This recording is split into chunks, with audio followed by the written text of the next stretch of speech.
Daily Show where I discuss news, nonsense, and my personal adventures. And I got to have a word about brevity.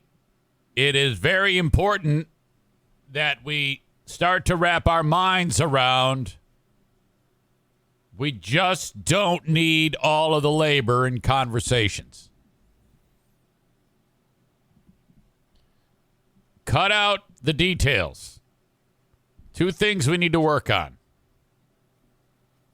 Adopting the zipper merge and shortening conversations. There's not enough time in the world to hear all the details about how you came up with the fantasy football league.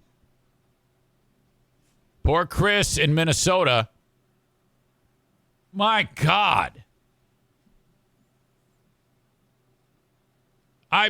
I've got a row of faces that are enjoying the live stream with me. Now, Chris is the commissioner of the Eric Zane Show podcast, Go Suck a BBD Football League. And right away, you know, I have a couple of questions, and then he gives me so much backstory. And I'm like, oh, no. And I'm looking at the faces, and one in particular is here right now. He just wrote on the chat, Jesus, that was excruciating. It's because he's got sense. Adam S. He was making this face like, oh, what the fuck? And then I'm like, okay, all right. As soon as I saw that, I mean, the alarms were going off in my head, too. I was like, Jesus, man. Skip the labor. Give me the baby. We don't need that much explanation. And he's going, I'm like, oh, fuck, what have I done? What have I done? And so finally, I said, stop. Stop it. I interrupted him. And I think we need more of that in the world. Enough. Stop.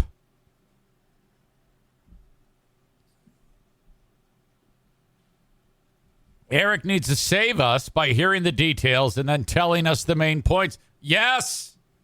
Why can't everybody else do that? Get to it. For fuck's sake. Jesus. And then this is a big tough guy who then gets sensitive. And then every time he speaks at that point forward, he's referencing, oh, yeah, I talk too much. Come on, just quit it. Some of you, Kenny was the king of this. There was a time when Kenny would do this all the time. It's like, oh, Jesus, stop. Just too many details. Just get to it, man. You got to understand. And it isn't just because of the ADHD. I was looking at the color drain out of the faces on these poor people who were subjected to that. As the show continued yesterday, if you missed it on the live stream for the Ben and Eric Patreon podcast, he then decided to take off his clothes, show us the tattoos on his back, which were inspired by video games that he likes. What? It's clear the main supporters of this show are deranged. Adam says, I might not come back. No, Adam, you got to come back. You got to give it another try. The live stream of the Ben and Eric Patreon podcast, I will not let it go that far. I'm going to have people on a shorter leash. I need to announce that at the start of those shows. Say, look, we're all in this together, having a good time. I might come to you, but if you start to veer off into that absurd territory of too many details, oh, fuck. I also revealed some personal information about myself. That was a big hit, apparently. Overall, it was a great time. Linda says, can we get the fantasy football link again? Well, all right. Yes. Yes, you can. But I'm going to have to send that to you after the show. We do have some controversy. Here's the thing that you often hear about these fantasy football leagues. Something as simple as this, it just gets fucked up because too many people. And I blame the Kuipers family for messing up our league. Now there's 20 teams in it, and I asked Chris, the commissioner, I go, 20 teams is just about the right amount. It might even be a little bit too many because there's only so many players you can draft. And that's all he had to say. But he proceeded to give us like a 25-minute explanation. And then I was like, okay, stop. That's all he had to say was that. So, all right. The 20 teams filled up quickly. I got one. Ben was left out in the cold. The Kuipers brothers, Matt and Kevin, somehow between the two of them, and they've done this before, they've actually participated in fantasy football leagues. Somehow these two knuckleheads signed up between them for 5 of the teams. 5! Matt signed up for 3 teams. Kevin signed up for 2. So 1/4 of all of the teams are the Kuipers. And you can't do that. And I guess they did that by accident. I don't know. How do you do that? Okay, now, Kevin says we both repaired it. We fixed it. So I guess you can still sign up now. I guess those spots have opened up, so they're going to fill up fast. So if you've got the link, they're going to fill up fast. If not, you're screwed. None of this would have happened if when I said, okay, sign up now. There you go. You got 20 spots. Good luck. Hope you get one. And then that's it. And then it should have filled up, and then we're on to the next phase of it. Instead, I have to go with, oh, no, it's full, but 2 guys took 1/4 of them. And, okay, now they've fixed it, so go back and see if you can get in. It's all screwed up. And then you've got a commissioner who you ask him a simple question that requires an answer of yes or no. And then 45 minutes later, you've got drool running out of your mouth. You're dying of starvation. And it's completely screwed up because he can't stop talking to you. Now, I understand, Chris, as much as I love you, that, at the homeland there in Minnesota, you probably don't get a lot of interaction because you're busy yelling at everybody in the household, and they don't want to talk to you because you're screaming at them all the damn time. But don't take it out on us with your boring stories that go back 50 years about how you became a fucking commissioner of a fantasy football league. Jesus, I'm doing you a favor. Edit. You must edit. Good God, you're killing me. This was the face Adam S. made. And if you're not watching this, you won't be able to tell, but just imagine anguish and pain. Chris started sentence number 8,000, and Adam actually went, he looked like, he was lost in the desert. He just had this look on his face like there was no end to this.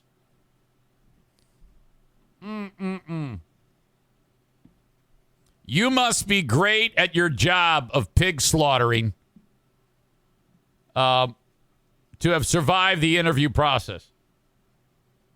Either that or the person that was interviewing hung themselves during the interview. Jimmy in Maine is not much better. It was so bad between these 2 idiots that I had to turn to Kenny, of all people, for brevity. Now, that is turnabout. The comment, he bores the pigs to death. And this is coming from a guy who used to work with Hot Wings, who is the luckiest man in radio. In 30 years of his radio career, has never in 30 years said anything that is not boring. You make hot wings look interesting. 18 speed or whatever. Lemon lime donuts. Handlebars. Yeah, trail mix while riding 22 miles on my bike. What kind of a mongrel? Donuts. Because so we gotta go to work.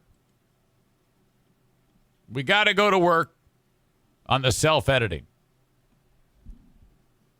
Now, I don't want any pouting from you, Chris. None. You're beloved on this show. Especially the Ben and Eric Patreon podcast that went on last night. I will publish the audio of that a little later on for Patreon members. You are beloved, but you're a little wordy. Reel it in. Give us the baby, now the labor. I have an update on my attempted race with Mike Ball, the Grand Rapids Half Marathon, coming up October 16th. We're reaching the end of week 8 of the 16-week training program. Now, I'm not going to lie to you. Yesterday was tough. My legs were a disaster. Dead legs. They did not want to run. My legs did not want to go. My heart and lungs did. It was so bad that if I'm getting to a certain pace that actually is taxing my heart and my lungs, it's actually painful. It hurts. So I'm like, what the fuck am I going to do? I go, well, I'll just do the workout and just do it as fast as I can, as much as I can tolerate. So here's what I had to do. I had to do 8 of these half-mile repeats. Now, I didn't even come close to doing them at the pace that I'm supposed to be doing them, but I did do it, just not as fast as I wanted to. And then when you get done with that, then you got to run 4 quarter-mile repeats, which is just 1 lap around a track. But I was on a treadmill, so 400. And I completely bagged those. I said, that's it. I'm done. After the half mile, you do a half mile, and then you jog for a quarter mile to recover. Half mile, jog. You do that 8 times. Okay, got that done. But I thought to myself, it's all right, because I just had a conversation with Mike Ball via text, and I've got very, very good news. And the playing field may be leveled to some degree, unless if this guy is lying.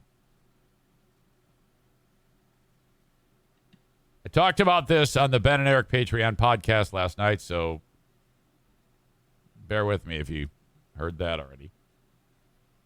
But I'm going to drop it here.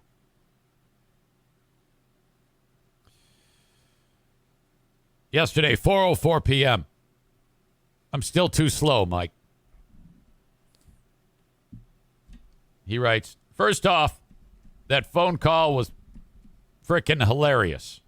He's talking about Sal from maintenance calling Cedar Point. If you missed it, it's everywhere.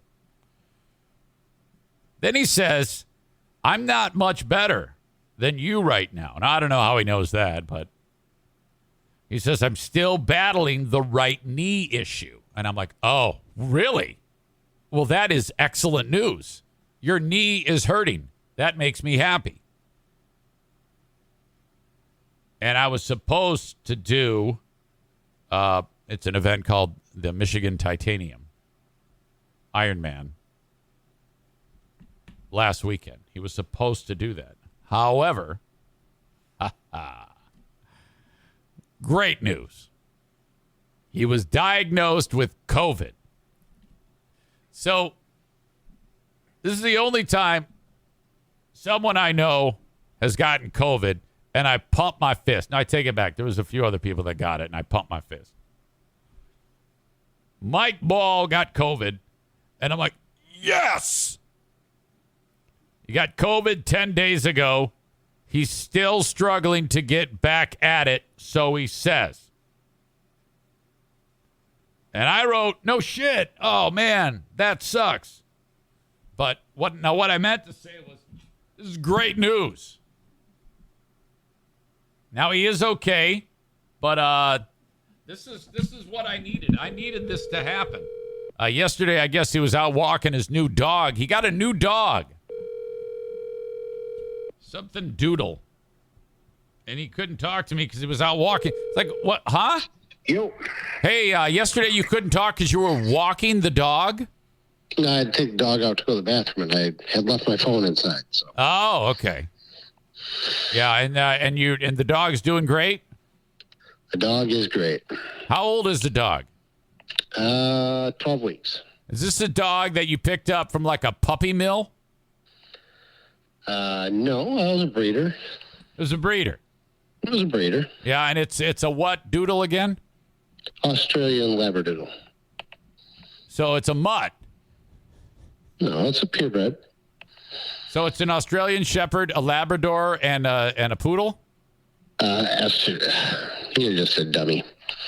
Wait, explain it. Explain it to me. I thought you liked dogs. I thought you knew something. Well, I mean, you said Australian Labradoodle. Is that not 3 different dog breeds combined? Go to Google, look it up. It's purebred. You're good. Yeah, but wouldn't it be easier for you to just explain it to me? No, because you got that thick skull up top there. Nothing gets through there. Well, anyway, you got the dog, and so that's now. Is this the first dog you've ever had? No, we used to have dogs all the time, but first dog in 10, 12 years, so we're back raising babies again. Kent says, yeah, that's a mutt. So I don't know if you believe that. He actually called it a mutt. That's horrible. Yeah, that's I'm offended, actually, so I think I might just hang up and cancel my Patreon. Yeah, I didn't say it. He said it. Well, I might have said it earlier. But anyway, and then Linda says, adopt, don't shop. Well, the toothpaste out of the tube, so it is what it is. Okay, anyway, I revealed the good news about you to the audience. Good. Are you aware of what I'm talking about? I have no clue, actually. So. The good news is about you are injured and you had COVID. Yes, both true. So running has been, you haven't run for weeks then? I've run a couple times this week. Okay, so you're starting to get back at it, it's maybe. Been like at Eric Pace, so. Eric Pace, okay. Yes. All right. Do you agree or disagree? You've lost some fitness. Oh, we've definitely lost some fitness.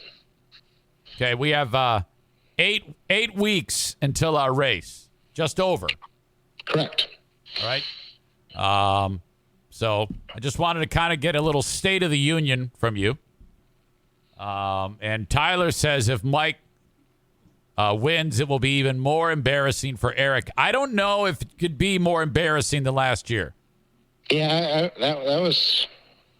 I may have committed a crime like abuse of the elderly or something. It was so bad. It was so bad. Now look, I remember when that race started. You were right in front of me by about 100 feet, and then you made that right turn, and then that other sharp right turn, headed north, and I didn't see you anymore. You were gone.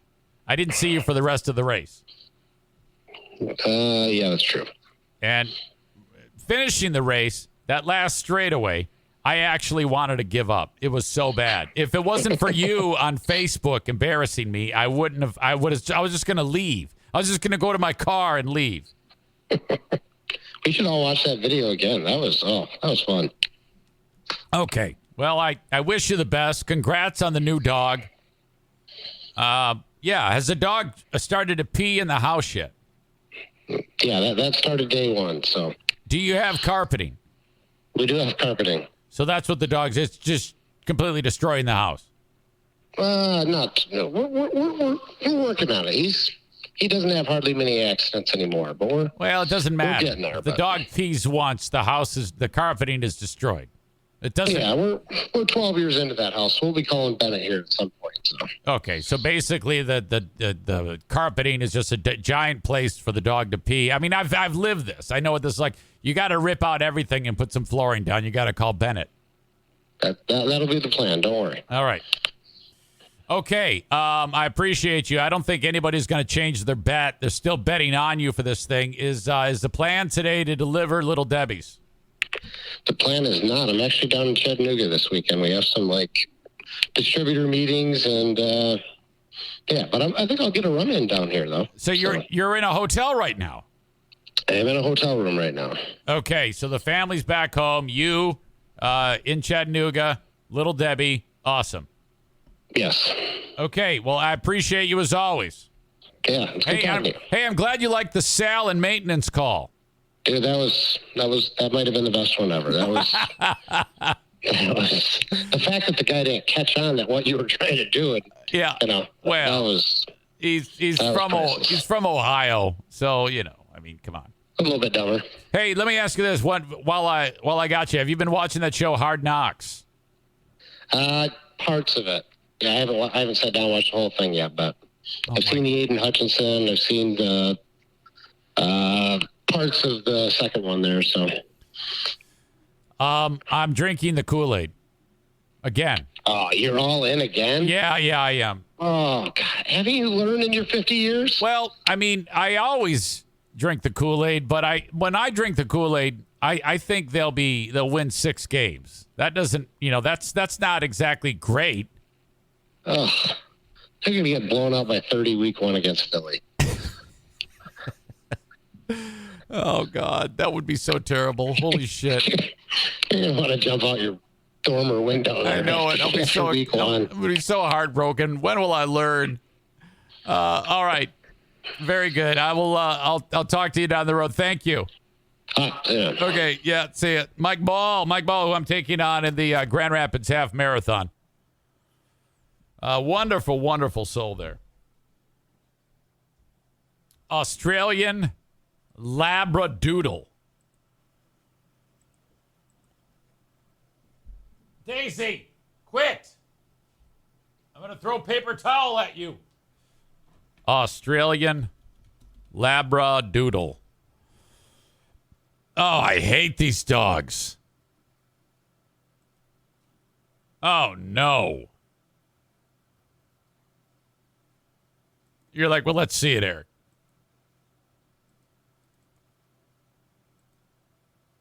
There you go. That is the Australian Labradoodle. Actually, I don't hate any dogs. I love all dogs. They're absolutely awesome. Australian Labradoodle Wiki. Crossbreed Labrador Retriever. Miniature or toy poodle. Well, that's just a Labradoodle. What about an Australian Labradoodle? I don't know. Who cares? Anyway, that's what Mike Ball has.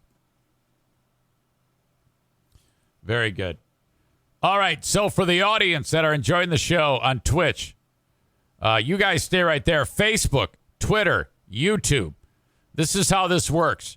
You get the handful of minutes to start the show, and then I kind of like kick you out, and then off you go with your day. But if you want the rest of the show, you got to go to Twitch, twitch.tv/Eric Zane Live, and you can check out the rest of the show as it happens live today, Friday, August 19th, 2022.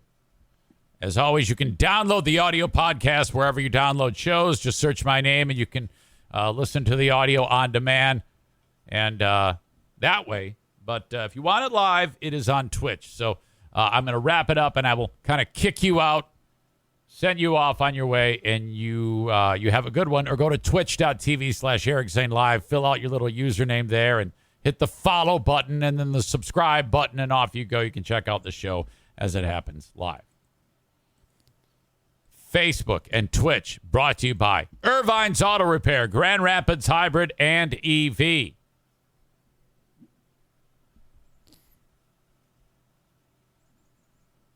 Twitter brought to you by Blue Frost IT.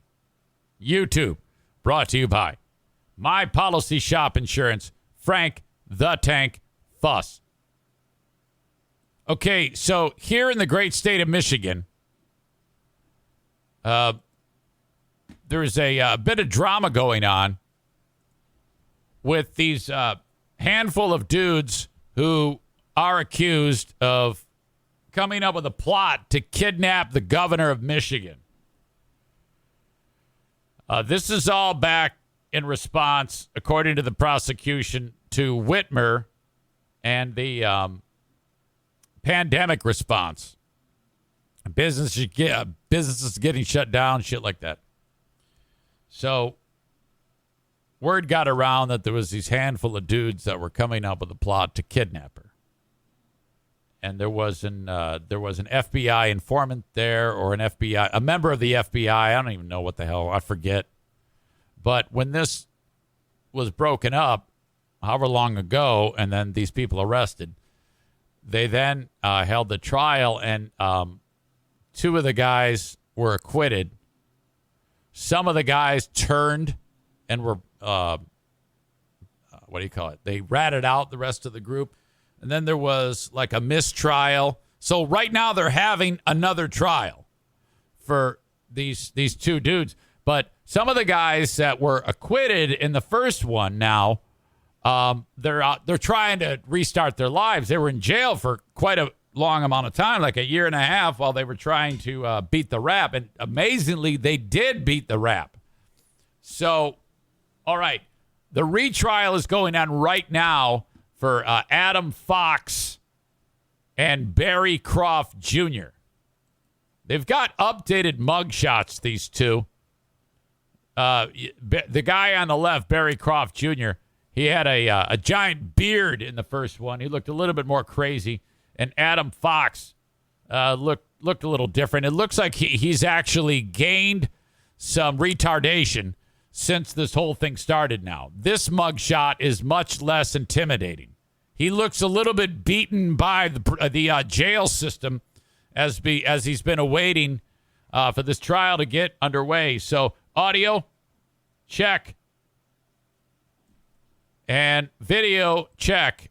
Here's the latest as this trial gets underway. Testimony in the retrial of Adam Fox and Barry Croft is expected to end tomorrow. Fox and Croft are accused of organizing the plot to kidnap the governor over the state's COVID-19 shutdown in the summer of 2020. Their first trial ended in a hung jury and the acquittal of two other men. Look at Whitmer. What an absolute babe. She is so pretty. News 8's Joe LaFurgey has more from the federal courthouse in Grand Rapids. As this retrial nears an end, we're hearing from one of the men found not guilty in the first trial. This is a group of dudes who shoot guns and talk crap. Okay. So this is the guy who decided to really get made up and clean himself up to be out in front of the courthouse to show support. So all these obvious tattoos. He's taken a bath. He's shaved his hair appropriately. He's got his big beard.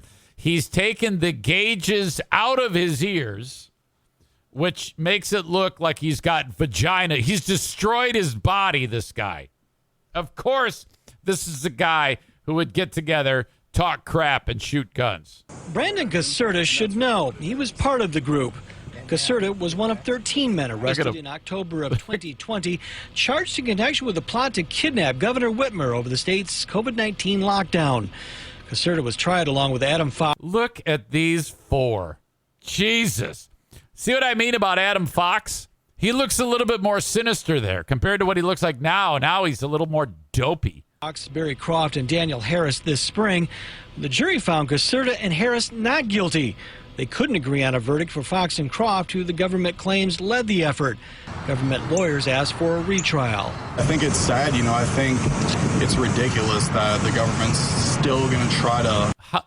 I'm angry that the cameraman got a side shot of Brandon Caserta because we're seeing that screwed up looking ear. My God. What a shit show. Continue to push this narrative that these people are actually terrorists. I hope this jury does, the same thing that the last jury did for us. They don't deserve to be in here for saying mean things and offending people. But federal prosecutors say Fox and Croft's actions went well beyond saying mean and offensive things. For the last 2 weeks, they presented evidence to the jury they say shows Fox and Croft organized the planning and training that would result in the kidnapping of Governor Whitmer from her northern Michigan cottage, either taking her to Wisconsin. Is that her cottage? I hope not. Where they would try her, or leaving her stranded on a boat in Lake Michigan. The defense claims the FBI, through undercover agents and informants, were behind the plan, and that Fox and Croft were duped into going along with it. The FBI obviously concocted this entire thing, and without them present, this would never have happened. Caserta spent 18 months in jail before the jury decided his fate in April. And while he thinks Fox and Croft should be acquitted, he didn't help their case.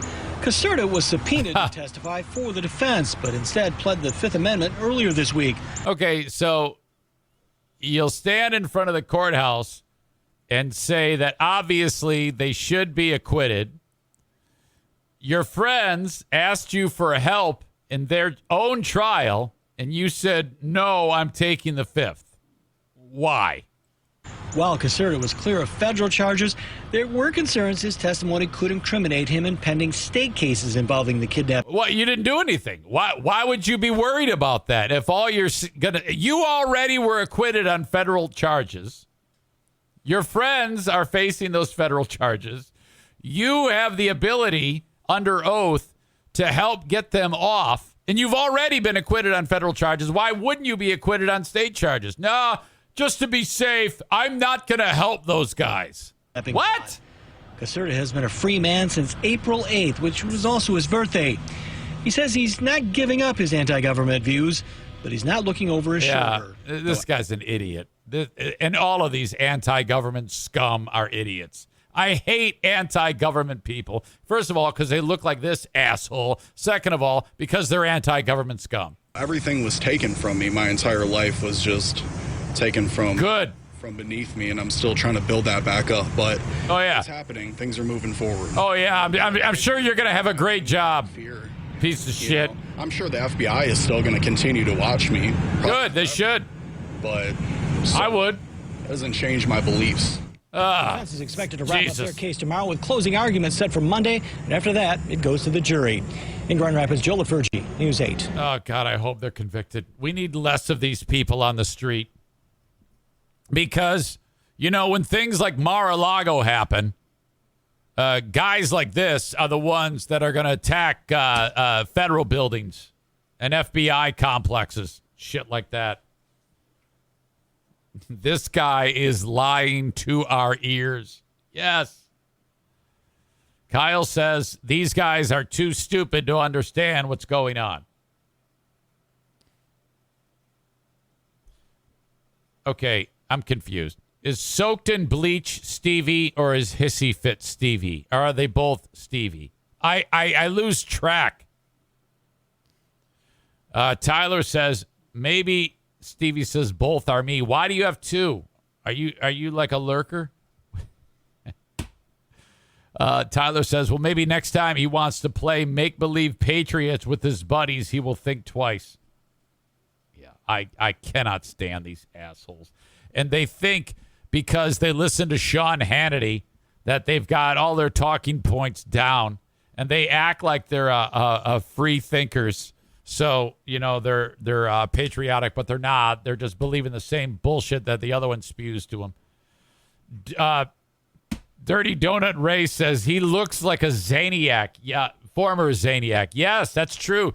That's why I'm so glad I got rid of my anti-government trash listeners, the group formerly known as the Zaniacs. So excellent. Stevie, LOL, different computers. I can't remember passwords. Well, I'm with you on that one. I am with you on that one. All right. So I found that story to be just incredible. All right. The Patreon bonus podcast is going to happen a little bit later on for this beautiful Friday. And I just had somebody sign up known as Volt Lover, fake name. Volt Lover signed up. I wonder if that's a lurker. Sometimes I get, I'm learning that there are people that are lurking around and they're actually paying for the Patreon to lurk. Thank you, Volt Lover. I appreciate that. Sign up for the Patreon. There's all sorts of great perks in there for you, in addition to 15 plus hours of content each and every week. Patreon.com/Eric Zane. I've got a guy that's going to help you navigate healthcare.gov and the Medicare system and Social Security.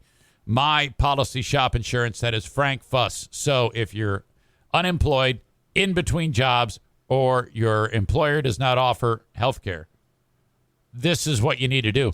Go to buyinsurancehere.com, and if you fit, I mean, seriously, it's time for you to get healthcare. And the way it's set up, you can't say, well, I can't do it. I just can't afford it. You can afford it, and you need this, because if something happens to you and you're saddled with monumental healthcare bills, that could pretty much ruin you. Reach out to Frank, and honest to God, you can have insurance by the end of the day today. Great insurance. 616-914-4070. 616-914-4070. He will tell you how it works. Some of you just don't know how healthcare.gov works. Now, if you have it offered by your boss, like if your employer offers you insurance, you cannot get insurance through healthcare.gov. But it's set up to insure you. So take advantage of it. And you'll get the info about how the government will give you a tax subsidy to make the premium payment for you. You do have to cover some of it, but not all of it, not the majority of it. In addition, he is the expert on Medicare and a Medicare Advantage Plan expert and Social Security. You can also call or text him, 616-914-4070. Frank Fuss, My Policy Shop Insurance. Paintball this weekend, TC Paintball. What a great time we had last time. Paintball War number 19. And looking forward to doing it again.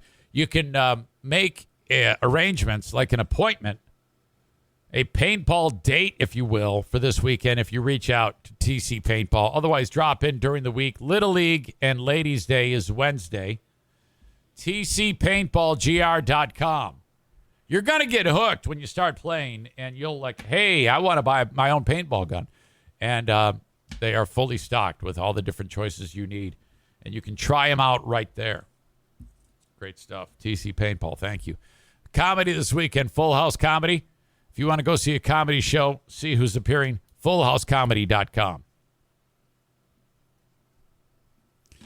Why we can't have nice things. Yellowstone National Park is a must-see.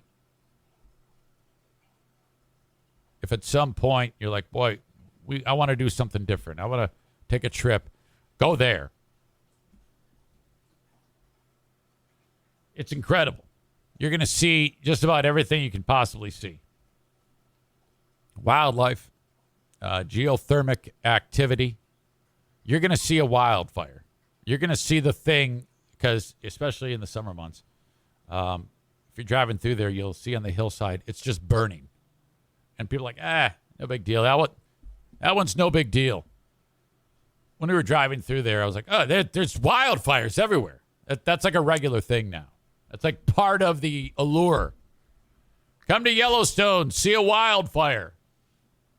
I've talked about the Grand Prismatic Spring, the hot springs, the sulfur springs, the geysers. All you got to do is look. Stay on the path and look. Oh, also, you got to yell, because when the idiots walk off the path, you're supposed to yell at it. Hey, and get someone's attention. See something, say something. They have it set up where there is a wooden decking built everywhere. So you can just walk along this fabricated decking to see all the cool things you can see. The second you step off, that's a problem. Happens every day. Usually once or twice a year. Sometimes more, sometimes less. Someone decides to get into the hot springs. Actually, hey, it looks great. They think it's like a hot tub. Now, some of these, it's just water. But it's hot water. And so you wouldn't, I mean, if you're sitting there and you're boiling water on the stove, have you ever said, wow, that looks so great and tempting, and put your hand in the pot? You would never dream of doing that. Well, that's what these people are doing. And then the ones that have the chemicals, sulfur compounds and various acids, yeah, it might look alluring, I guess, like a hot tub, but, it's going to melt your body. Remember that scene in fucking Raiders of the Lost Ark when the Nazi guy's face melted? That's going to be you.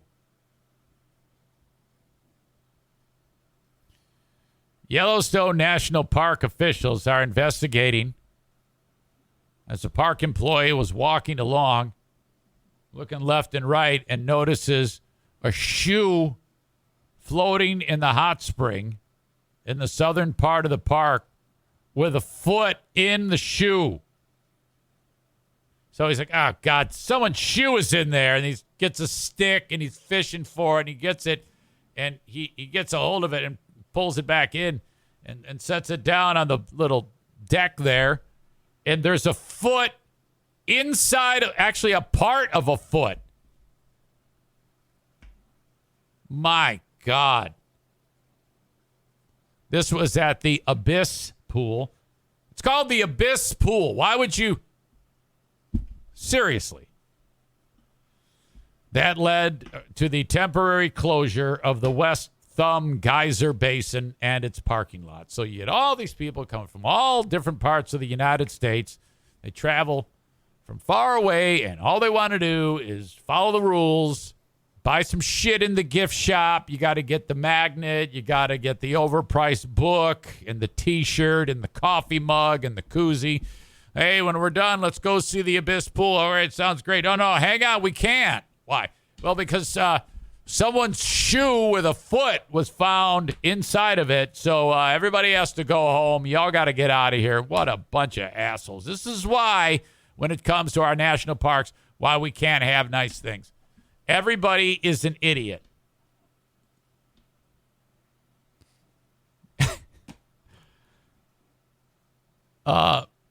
Maureen says, is he okay? Well, we don't know. I guess if the rest of that body is still... Hang on a second. Daisy. If the rest of that body is still intact, they might, but I doubt it. I'm sure it's like dissolved away in there. He's become one with, he or she's become one with the earth. The comment, send Sal from maintenance to clean it up. So these poor people have to go home now.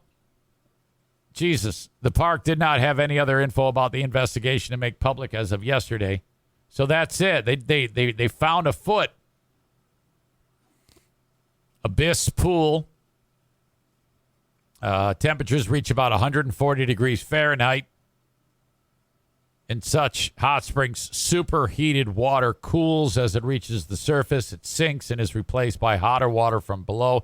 The circulation prevents the water from reaching the temperature needed to set off an eruption, like what happens with other geysers in the park, according to the park's website. It's phenomenal.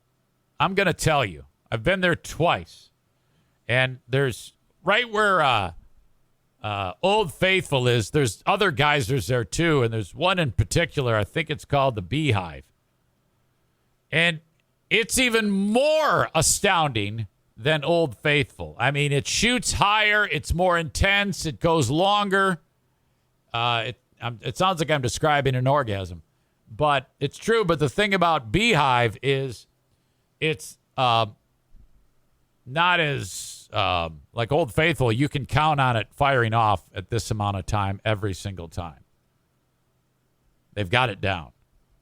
But the Beehive one, you're like, I think it's getting ready to erupt. Yeah, get over there. See, then you got a few minutes to get there, and then it just goes crazy ape shit. You can spend a whole day there watching geysers. It's spectacular. But stay on the path, idiot. For the love of God, don't do that. This is why we can't have nice things. Now, again, this is coming from a guy who did break a rule at Montana's Glacier National Park when I got up close and personal with that bighorn sheep. That was a big mistake on my part, but I've since learned. I know that was an absolute risky maneuver, and I would never do that again. So I am reformed, but I don't know. I blame that. The reason why I did get so close to that bighorn sheep, and I was about 2 feet away from it, was because of my desire to try to win ratings in morning drive. That's what I chalk that up to. In my never-ending quest to try to get attention, to try to win a ratings fight, which I had no chance of winning from day one. That's why I was motivated to do that. So I blame that whole desire on me making such a terrible mistake, which could have been fatal. Because that sheep could very easily have just looked at me and just ran at me and knocked me off the side of that mountain, and that would have been the end of Eric. For sure. All right, we're moving on. Deshaun Watson has had his suspension updated. This whole story is one of the weirdest things ever. The timeline of events on this, it's taken forever. And while that's happened, the accusations, the payoffs, the lawsuits, now this punishment, the lack of charges, grand juries, this started in January of 21. So, we're knocking on the door in January of 23. It would be 2 years.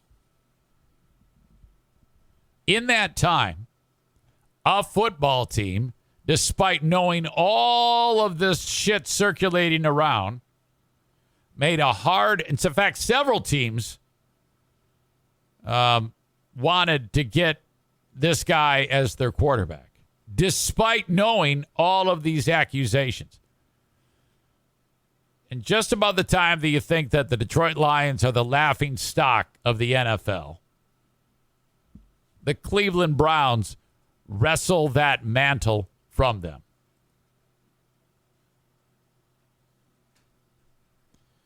Them going so hard at getting Deshaun Watson is one of the biggest head scratchers I've ever seen.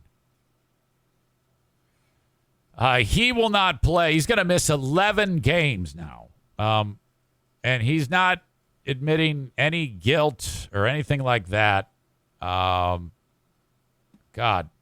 In fact, if you were to look at all the key points in this story, and if you're watching the show, you'll be able to see me scroll through this. It says real world timeline. And there you go. January 3rd, 2021. Texans lose to Tennessee 41-38 in the last game of the season. Watson's last game with the Texans. Houston missed the playoffs with a 4-12 record. It shouldn't say misses the playoffs with a 4-12 record. It should say Houston absolutely sucks with a 4-12 record. And then all of these things have taken place. These are all key moments in the timeline that have happened. Holy shit.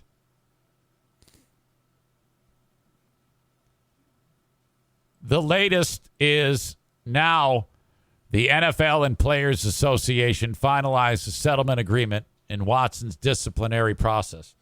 An 11-game suspension and a $5 million fine. Now, he is denying all of this. Additionally, he will undergo a professional evaluation by behavioral experts and will follow their treatment program. It's so weird that he can be punished and has to go through a treatment program, and he's admitted nothing. His reinstatement reportedly has a contingency aspect. The NFL, Browns owners, and Watson released statements on the matter, and the quarterback, this all happened yesterday, wrote a long apology, quote, for any pain this situation has caused, and takes, quote, accountability for the decisions I made. Well, that's kind of admitting it, is it not? I mean, if you're going to deny it, you should say, I never even got the massage. Or, no, they're all lying. I have never done this. That's a lie. I mean, if you're going to deny, you got to go hard on this. You need to say that these are all lying whores who are trying to just soak me for money. That's it. Now, that's a lie. That's what you got to do. You can't be half pregnant on this deal. Browns owner Jimmy Haslam, who's probably a bigger fool than anybody here, expressed that he feels the quarterback, quote, deserves a second chance. From what? He's denying it, right? And in a separate press conference, Watson maintained his innocence. So he's saying he's innocent, but he's saying he's sorry he caused pain. If I'm maintaining my innocence, I'm going to say, I'm sorry you're feeling pain, but I had nothing to do with it. So everybody in their right mind knows this guy is guilty. Not helping matters is the fact that, there's been 24 lawsuits that have been filed against him. And if I'm not mistaken, they're all settled and no charges are like in June. Watson reached settlement in 20 of the 24 lawsuits against him. So he's paying out some money. By the way, the 11 games he also has to pay $5 million. And I guess that goes to the NFL, who then donates it. I'm not sure. This person, whose last name is Solis, the lady, was the first plaintiff to file against Watson, was not one of the women who settled their cases.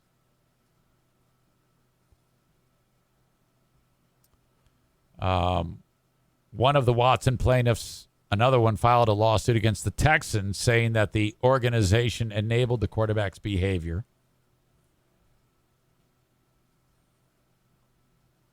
Then on July 15th, the attorney for Watson announced that all of the women who made or planned to make claims against the Houston franchise had resolved their claims, so the team paid out.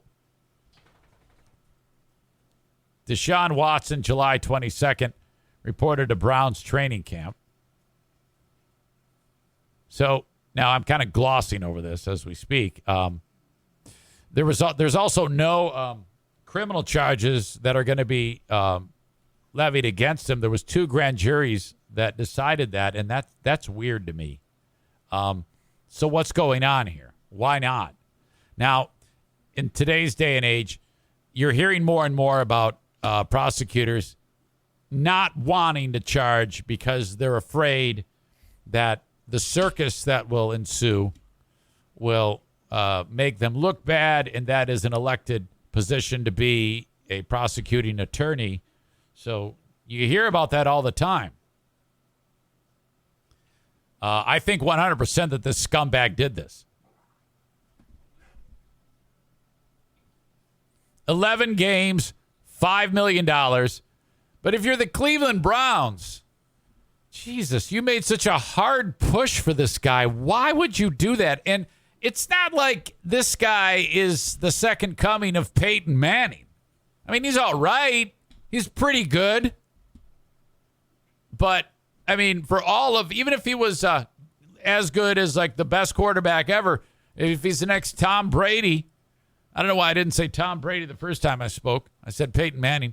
I mean, you have all that baggage that goes along with it. That's a fucking sideshow. Jesus.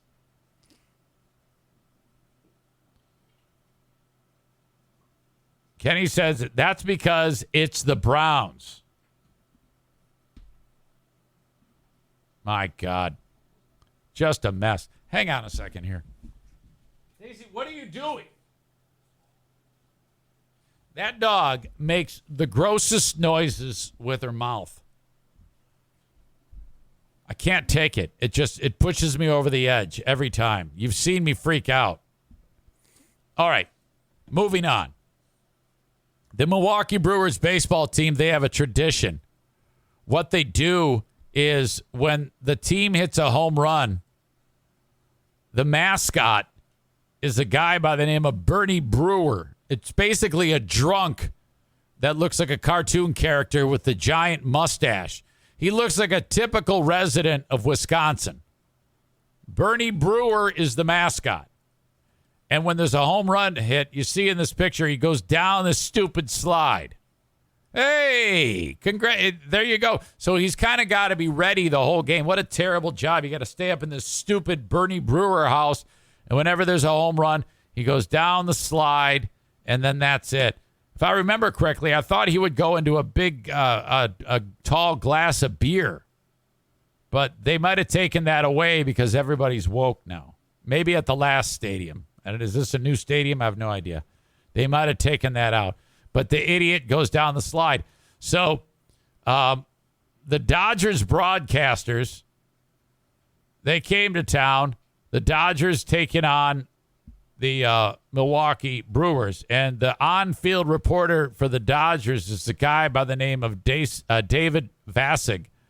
And Vassig wanted to go down the slide. So they were all fired up about this. So they did it like before the game. They shot the video of him going down the slide. Well, it didn't go as planned. And the main announcers are Nomar Garciaparra and Joe Davis. Garciaparra used to play. I remember him. And so they're going to intro this, and they're going to tell you what happened. And, boy, do they find this funny, and so do I. So if you're watching this, you're going to have to click on the link in the show notes to see it all unfold. So audio check, video check. Here we go. USA's been talking for 3 days about going down the slide here in Milwaukee. I've never heard somebody so excited about doing anything, and David did do it today. Watch. All right, here we go. Holy crap! Holy crap! Holy crap! Holy crap! Holy crap! Okay, so. Strike on Muncie. Okay, now they're showing it again while they're stifling their laughter. The stupid slide ends, and then there's like a solid wall there. And I don't know why that solid wall is there, but this guy hits the wall hard. Holy crap! Holy crap! Now, there's more to this. It isn't just he hit the wall and they're laughing. He was badly injured. Strike on Muncie. Oh, no. Okay. First, I want to report that he's okay. Kind of. Okay, so now they're back to the game. Okay, and they're laughing their asses off, and they're showing the batter and the pitcher and the whole shit show. And then they're going to cut to real time. Now, this is hours after the fact. They're going to cut to Vassig on the field because he's the on-field reporter. Okay, I don't know about you, but I dress like a dick. My wife is constantly like, oh, God, seriously, we gotta start over. So, she's kind of like really bugging me about this. Well, thank God my friends at Trend Him came forward and they said, hey, you should talk about us on your show, and then maybe you can buy some of our stuff, jack off, and not dress like such an asshole. And they're 1,000,000% right. Trend Him has been around since 2007. They offer accessories. So, I'm a work in progress. I need an overhaul on everything. All right. Well, one of the things I'm going to need to take care of is things like accessories. Those are the things that you see on people that just make them look cool as shit, watches, bracelets, cufflinks, ties, sunglasses, belts, stuff that makes you look like a man who cares about his appearance. Because honestly, my wife wants to brag about me, but I look like a fucking extra from the show Charles in Charge, and it's embarrassing. It might be pocket squares you're into, neckties, necklaces, lapel pins, hats, gloves, earrings. They have it all, even suspenders. Okay, so this is awesome. I want you to go to this website. If you or someone you know or love needs some accessories to round out the appearance. Like I said, I got to start completely over, but at some point I got to round out the look. I'm going to trend him to buy my stuff. Their thought was they wanted to become the world's go-to destination for men's accessories. Now, I want you to go to this website, all right? You can use my code to save 15%. TRND.HM/Zane. TRND.HM/Zane. With that, you can shop, and when you do shop with that code, my name in there, you will save 15% on your order. So go there and just check it out. Do your little online shopping of what you want. They even have beard care for you guys who have those fantastic beards. All of the accessories you could possibly imagine under one web brand. Trend him. TRND.HM/Zane. TRND.HM/Zane. Okay, thank you, Fitbod, for sponsoring the show. All the time that you have your face buried in the phone, isn't it about time that you got something out of it? The Fitbod app on your phone, it tells you what to do when you are ready to work out.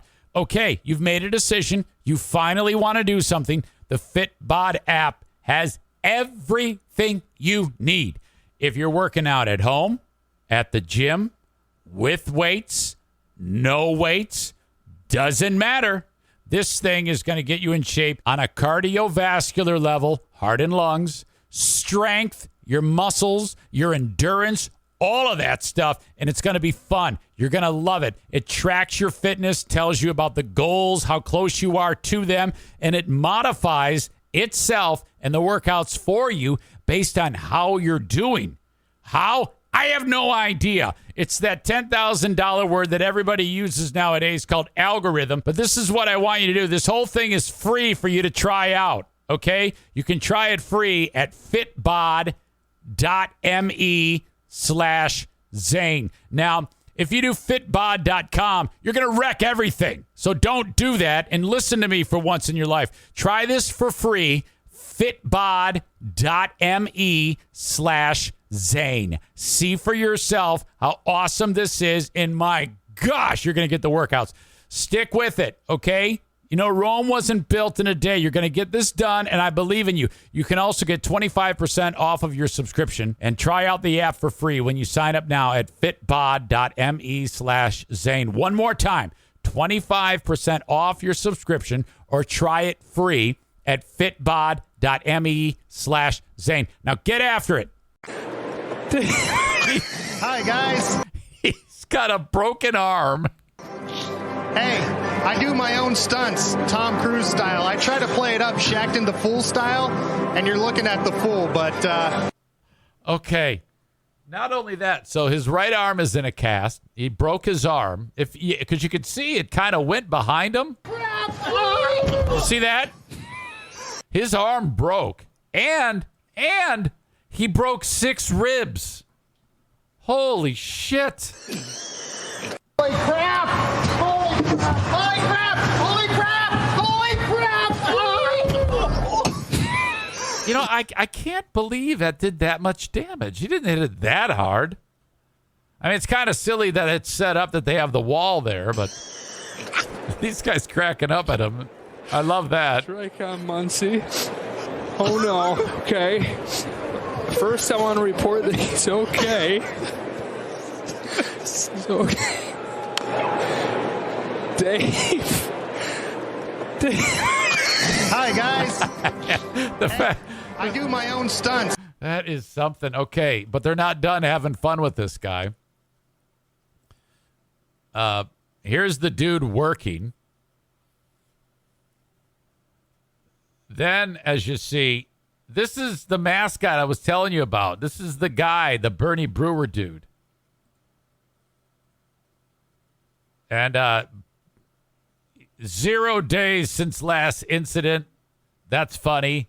The mascot standing next to the guy. Slide instruction manual. So they're really playing it up. They're having a good time with it.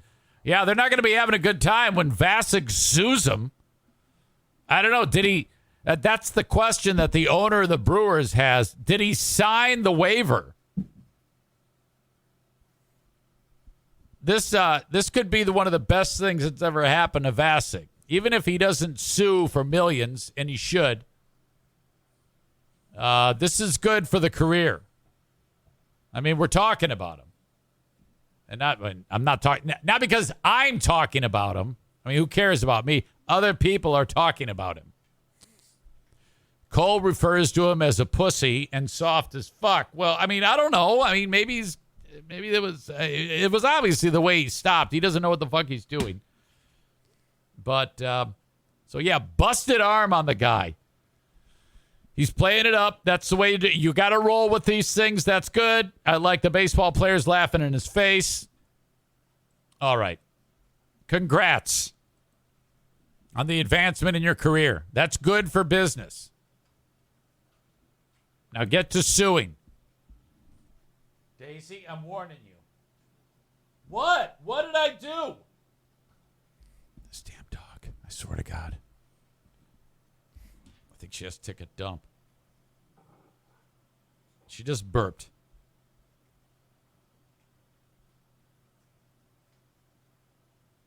Adam J. writes, oh my goodness, I was listening to Ben and Eric's show from last night just now. You were talking about butt sex, and my conference line was on with upper management. Did they react? Question mark. I got to get Queen of the Forest in here. I can't. I just, I get so annoyed with this dog.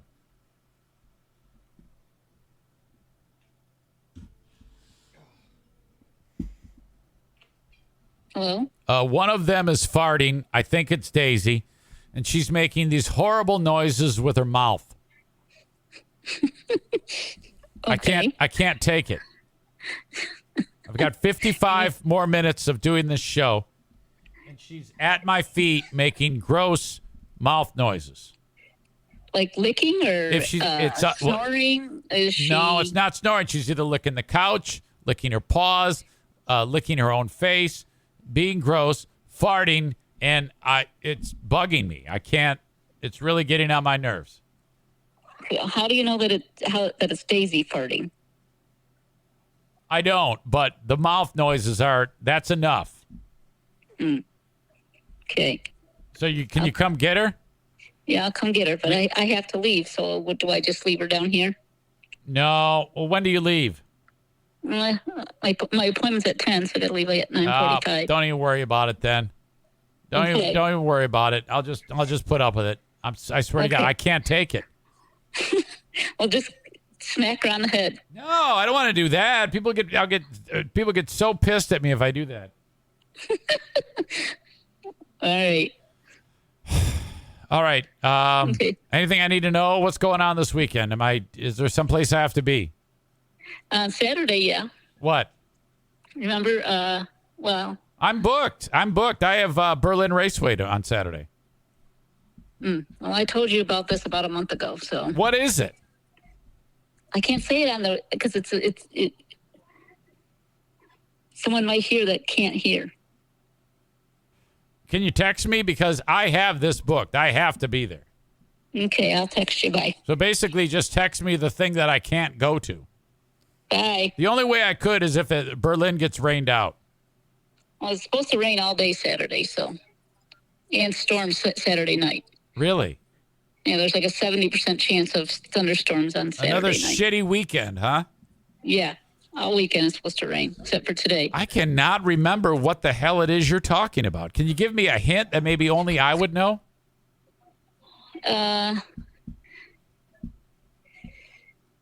Mike is the first name. Mike Ball? No. I want to text you. I got to go. I got to get ready for this appointment. Okay. Goodbye. Bye. I don't know what the fuck she's talking about. This is one of those examples of you never listen. I tell you these things, you never listen to me.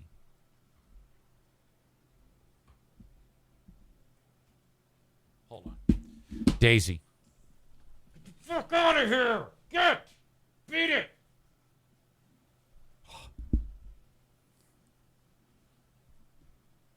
All right. I got to focus. Focus, Eric. Irvine's Auto Repair, Grand Rapids Hybrid and EV. Scheduled. Hold on. Oh, there's no way. I barely remember that, period. You got to let me know these things more in advance.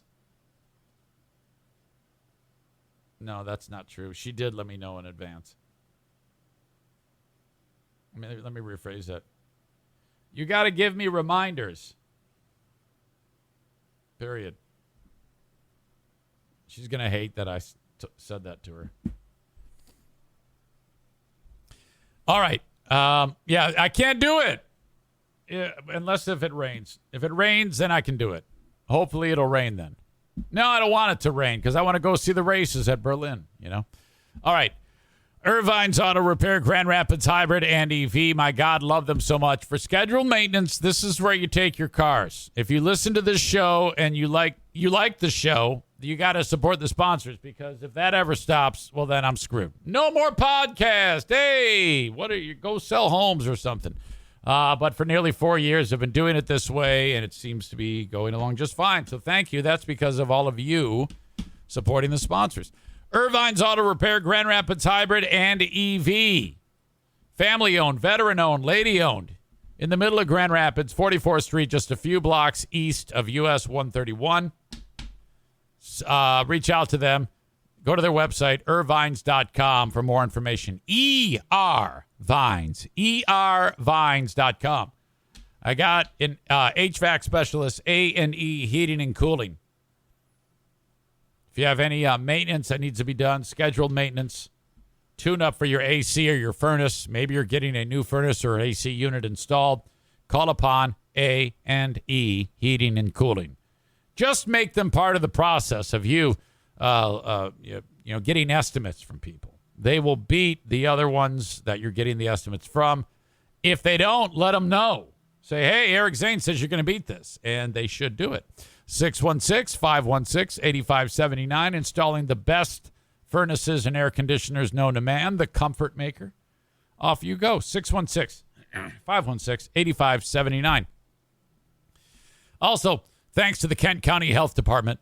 Bang on their door for information about the WIC program for former Zaniac members, immunizations as the kids go back to school, or if you're getting ready to travel abroad, any type of personal health services. And also, while I'm at it, you can get information about breastfeeding. August is Breastfeeding Awareness Month.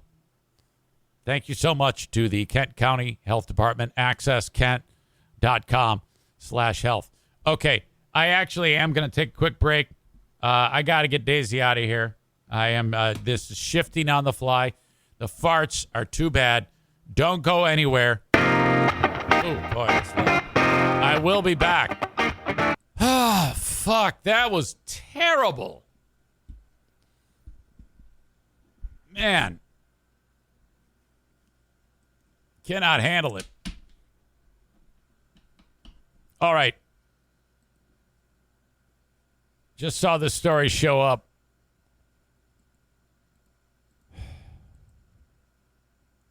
East Penboro Township. The authorities there received a complaint. They were tipped off about some type of illegal activity going on. Cops were led to the house of a gentleman by the name of Jeremy Pauley. The story is just coming out now, but this all happened back on July 8th. Police knocked on the door, and the guy answered it. Now, when the dude answered the door, right away, they're like, oh, Jesus, we need to investigate this further. We have reason to believe there's some terrible things going on. And now that we've seen you, we believe that to be true. So basically, they say to the judge, yeah, we need a warrant to search the property. Why is that? On what grounds? Well, we're hearing about ABC problem. These things being sold out of the home. Okay, well, what type of evidence?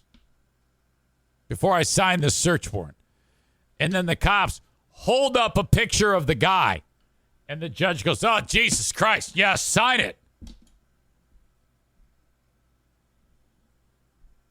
I'll show you an image of what the guy looks like in a second. Stay put. Don't look on your own.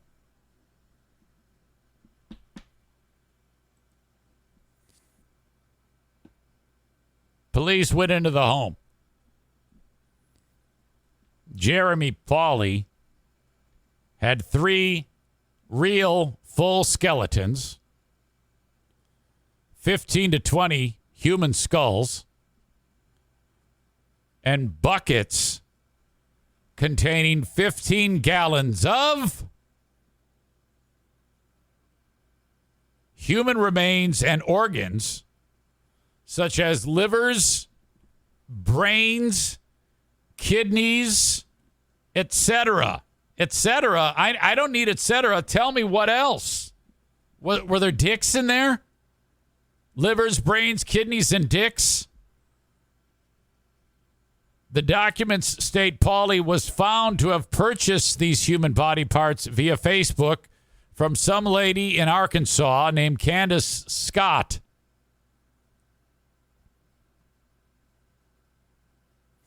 One half head. Are we talking about like top to bottom half or across half? One whole head minus the skull cap. 3 brains with a skull cap. 1 heart, 1 liver, 1 lung, 2 kidneys, 1 full female pelvis. 1 piece of skin with a nipple. And 4 hands. Jeremy Pauley purchased all of this from Candace Scott for $4,000. An investigation by the FBI in Arkansas determined that she stole all of this from a mortuary in Arkansas.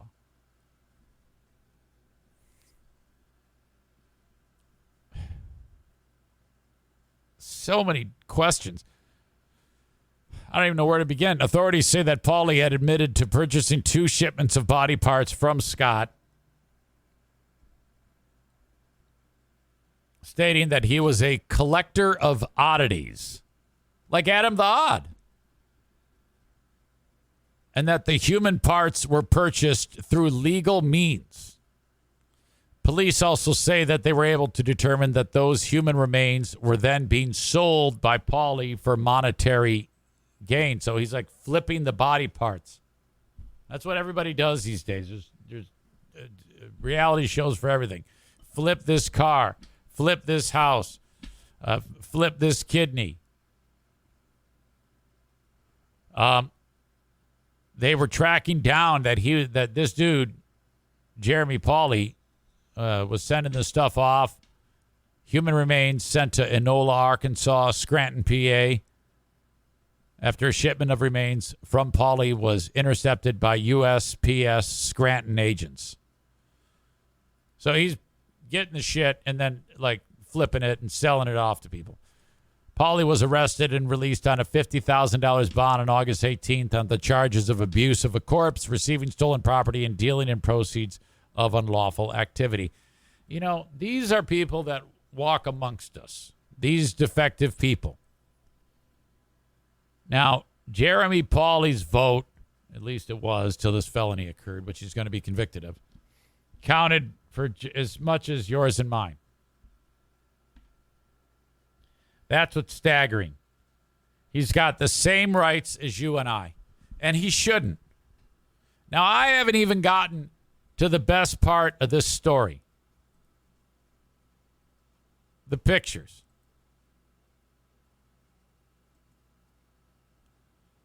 Here you go, or the picture.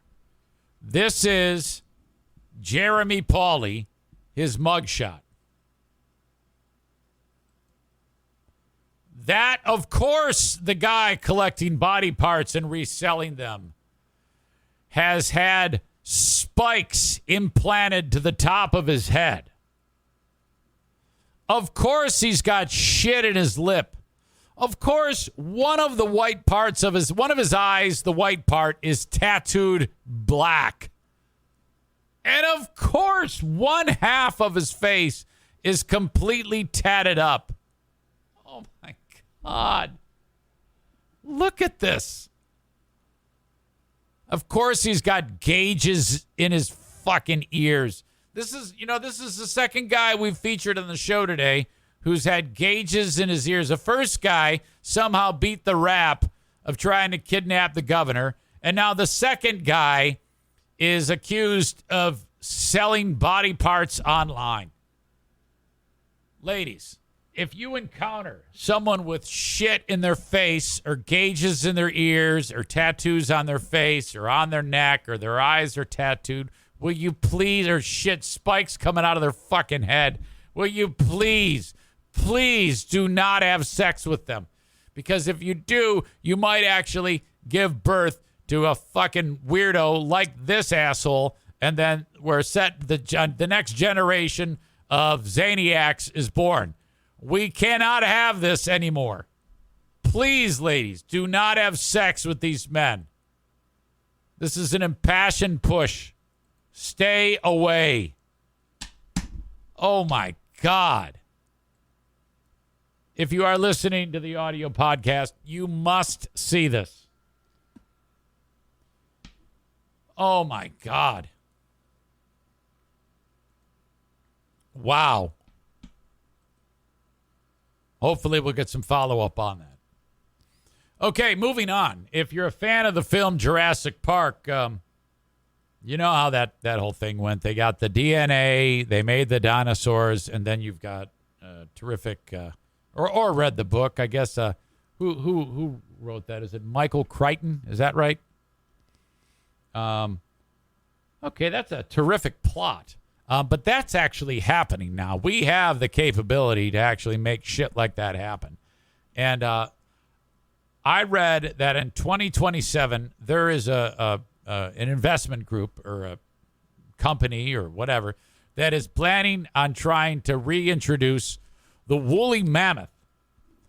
In fact, I think it's the company that is featured in the story that I'm about to get into right now. There is a creature that scientists are trying to recreate that is known as the Tasmanian tiger that has been extinct since like the 1930s. And this is the thing looks like a cross between a cat and a dog. It looks like the devil. It's a horrible looking creature, but for some reason they want to bring it back. This is what the Tasmanian tiger looks like. It's straight out of a horror movie. I wish that they would not do this because, well, I mean, if you're going to do this, do it with something cool. I don't want a fucking Tasmanian tiger. Do it with an actual T-Rex. I mean, is that what's next here? Have you ever heard of the gene editing procedure known as CRISPR? This is like the arts and crafts of gene therapy, where they're taking actual strands of DNA and like cutting shit out, proteins, and putting shit in, and then somehow the next thing you know, you got a Tasmanian tiger. Now, I don't know half of this shit, but that's what they're doing. The company is known as Colossal. And yes, this is the same company that is planning on bringing back the woolly mammoth. Now, you might think that this sounds insane, but there are some pretty big hitters that are backing this. The Hemsworths. Chris Hemsworth is big in supporting Colossal. Him and his brothers, Luke and Liam, are throwing tons of money at Colossal Biosciences. And so, yeah, all this money from these investors is headed their way, and these scientists are working to try to bring back extinct species. And I think that that's pretty cool. The Tasmanian tiger is one that I don't know why they're going with that. I mean, to me, I like the idea of the woolly mammoth, an elephant like 10 times the size of a normal elephant. That, you know, it's a fucking dinosaur, for God's sake. And I guess my question is, could this really actually happen where The Tale by Michael Crichton becomes one where they would then, in fact, possibly bring back a Tyrannosaurus Rex or some type of giant dinosaur? And would that even be a thing? Because if they can bring back woolly mammoths, of course, you're dealing with the genetics of an elephant, and then they manipulate it to become a woolly mammoth. They're creating a woolly mammoth. So I guess it's not that far-fetched to think that they could actually possibly create a dinosaur, which I think there's a Jurassic Park film that is out right now. Unlike the mammoths, the Tasmanian tiger, according to the article, cannot blame natural processes on its extinction. It was largely hunting to blame for its decline. The last one shot to death was in 1930 by a guy who was protecting his chickens. The Tasmanian tiger would come in and eat the damn chickens. The guy said, "This fucking thing," and he shot it, and it was the last one. So they said, "All right, way to go, asshole. You got rid of the last chicken killer." And he's like, "Well, I say good riddance, because I'm trying to raise these fucking chickens here, and this damn Tasmanian tiger shows up. The thing looks like shit. Why do we even want this around? This is ridiculous to even be concerned with this." There you go. There's your Tasmanian tiger. They're an awful looking creature. But that's apparently a thing. Let's see. More on this. Andrew Pask, an evolutionary biology professor who's partnered with Colossal Biosciences, has made it clear that the plan is not to bring back the Tasmanian tiger as merely a science experiment, but for the long term. Well, good luck raising your chickens. We want to bring back a good number of animals that you can put back into the environment. If you are familiar with CRISPR, the gene editing procedure, that's how it's working, which seemed like science fiction when I first heard about it, but now it seems like it's very, very feasible. So who knows? You could be seeing a Tasmanian tiger in the near future. God, I'm just anxious to find out how it actually, once you create it, do they have to put it like in a womb of an animal? I mean, this all seems a little bit sketchy to me.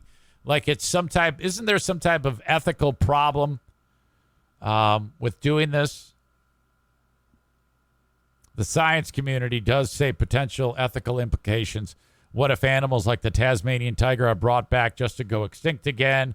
How will their reintroduction to the wilderness impact indigenous peoples? Can we really hope to predict how they will fare? Yeah, what if they lose their mind? Very strange. Very strange. Penny Lane is in my ear and in my eyes. Bennett Flooring Installation. Called upon them 616-318-0167 tomorrow. Bennett Flooring Installation at the Eric Zane Show podcast household. Installing flooring in the bedroom. Thank you. I've already ripped up the old flooring that has been peed on thousands of times by our dogs. All in an effort to eliminate all carpeting from this house. We still have 2 bedrooms and a staircase. Slowly but surely, it's leaving. And I owe it all to Bennett Flooring Installation. Jacob has said to me, he goes, I'm not kidding you. The things I've seen. If you have pets, do not have carpeting. Mike Ball. He's talking about you. Bennett Flooring Installation, 616-318-0167. If you have a Tasmanian tiger, it's going to pee and crap on the carpeting. Get the flooring replaced. Call up Jacob. Send him a text or call him and say, hey, come to my house and measure. Eric Zane told me to tell you to do this, and he will if you are in West Michigan. If you're not in West Michigan, this is not for you. Just disregard. The flooring that I want you to buy, I got it from Johnson Carpet Discount Outlet. I want you to do the same thing. Every type of flooring imaginable is at Johnson Carpet One Discount Outlet. 2 stores under one umbrella, but we're focusing on the discount outlet because that is where the cheapest is. All right? You could go to the main showroom, but if you go to the discount outlet, that's all of the top selling brands under one roof. The most popular, the best selling, one roof, deep discounts because they buy so much of it at one time. In Granville, Michigan, along Chicago Drive behind Little Caesars. Go in there, buy it cheap, mention my name, and they will take an additional 10% off of what your purchase is. Awesome. Thank you, Kent. And my pals over at Johnson Carpet One Floor and Home. Bosco's Pub in Hudsonville, Michigan invites you to come see them this weekend. Get a beer, get a drink, get a burger. The best burgers imaginable. Absolutely incredible. Bosco's Pub, Hudsonville, Michigan. Love them. Part of Terra Square. More information online, boscospub.com. Okay, I'm going to rifle through these. Get them out of the way. You got racing at Berlin Saturday, weather permitting. BerlinRaceway.com, $12 a ticket when you buy it online. Parking is always free. Bring a cooler. 15 and under, free. BerlinRaceway.com. Blue Frost IT. Anything IT related for your business, 616-200-8550. If you need an upgrade in your tech at your small or medium-sized business, sit down with Blue Frost IT for a complimentary consultation, and off you go. Absolutely fantastic. Great company. And then after you set it all up, have them set it up, they can be your managed IT service provider like I have for them with this business right here. Last but not least, Mario Flores Lakeshore team of Van Dyke Mortgage. 231-332-6505. If you need a mortgage, a little bit of a weird time because interest rates are going up. The Fed trying to put the brakes on everything in the home buying market. They're like, okay, man, we're trying to slow this train down. You can still get a great mortgage. Get it from Mario Flores and the Lakeshore team of Van Dyke Mortgage. 231-332-6505. NMLS number 3035. All right. You ever get a collection notice in the mail? We just got one for the NFK. They had been calling about this bill, and I kind of let it go to voicemail one too many times. This is for, like, healthcare. And then he gets this thing in the mail from an address I don't recognize. And I usually open his mail for him. But in this case, I was like, hey, you got some mail. He opens it up, and it's a collection notice. And he's like, shit, fuck, what the fuck is this? And I go, actually, he goes, shit, fuck, what the fuck is this? I can't, what am I supposed to do with this? And I said, well, I'll take care of it. It's for $13.98. Holy shit. There's still time for Trigger Time with Rick. You're right. I forgot you, Rick. Let me call you right now. My bad. Thank you for the reminder, audience members. I would have broken his heart.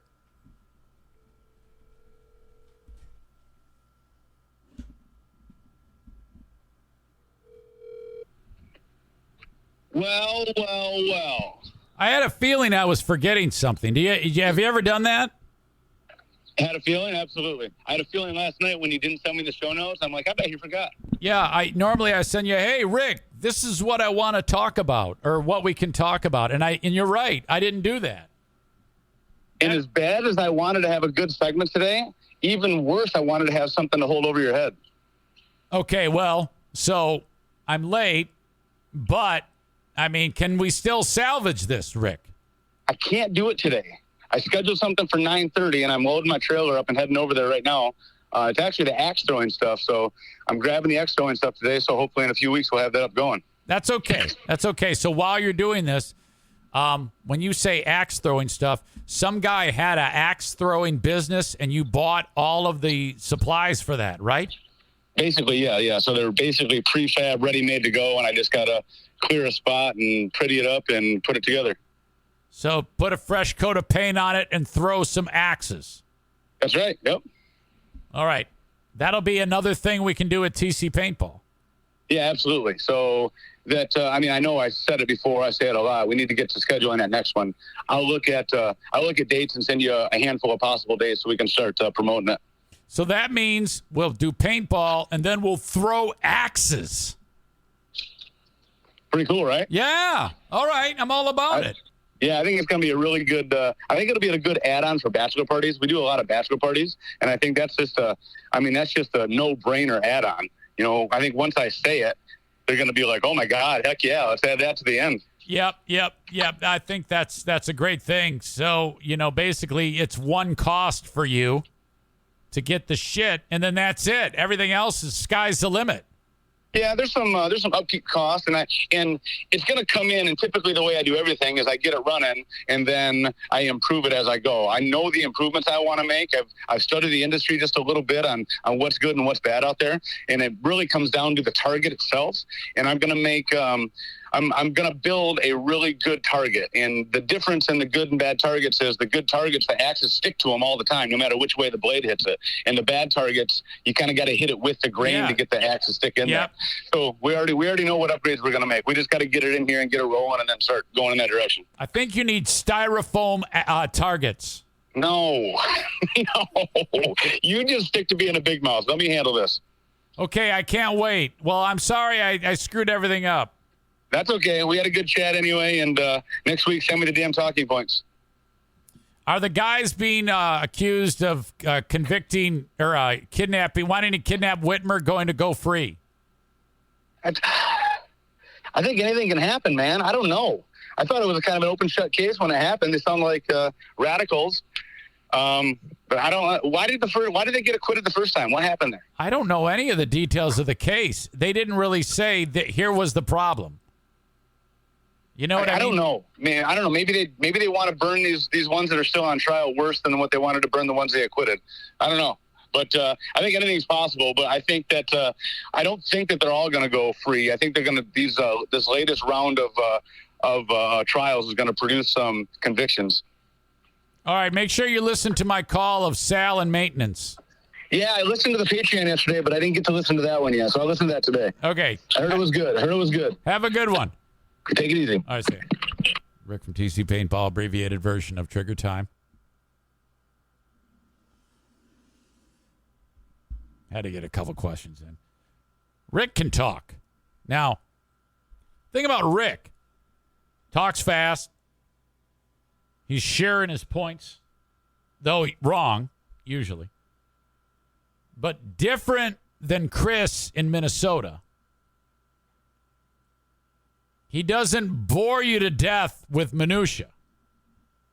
Chris is not going to be. He is butthurt about this, and the only worse thing than a guy who talks so much it makes you want to hang yourself is the guy who you bust for talking so much that it makes you want to hang yourself, who then becomes indignant, like, I did something wrong. No. I'm the hero who saved all of those people from certain suicide. You cannot know.